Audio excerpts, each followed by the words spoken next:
Hello' everyone, welcome to my YouTube channel.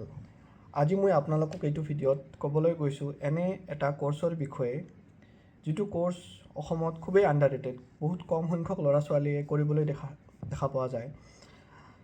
আৰু এইটো course কৰিলে আপোনালোকে ষ্টেট গভৰ্ণমেণ্টৰ আণ্ডাৰত গ্ৰেড 1 গেজেটেড অফিচাৰ হিচাপে চাকৰি পাব পাৰে, য'ত এপ্লিকেণ্টছৰ তুলনাত পষ্টৰ তুলনাত এপ্লিকেণ্টছৰ সংখ্যা খুবেই কম।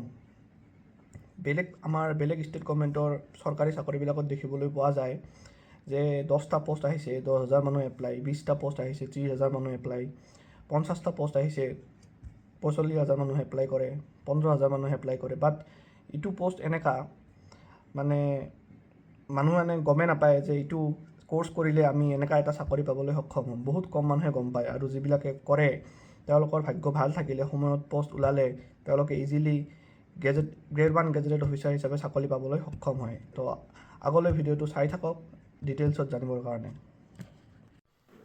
সেই কোৰ্চটো হৈছে BSc ফিচাৰিজ আৰু পোষ্টটোৰ নাম হৈছে ফিচাৰী ডেভেলপমেণ্ট অফিচাৰ। ইয়াতে আপুনি দেখিবলৈ পাইছে এইটো পে বেণ্ড 4ত পৰে আৰু গ্ৰেড পে হ'ল 12,700, যিটো এতিয়া গ্ৰেড 1 পোষ্ট হয়। আৰু আপোনালোকে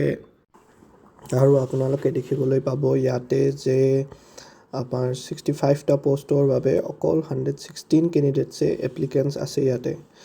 চ' আপোনালোকে অকল ইউজুৱেল কোৰ্চবিলাক নকৰি BA, BSc, BTech বা এইবিলাক কোৰ্চ নকৰি এইটো BSc ফিচাৰিজটো এটা কেৰিয়াৰ অপশ্যন হিচাপে লৈ পেলাই আপোনালোকে কোৰ্চটো কৰিব পাৰে।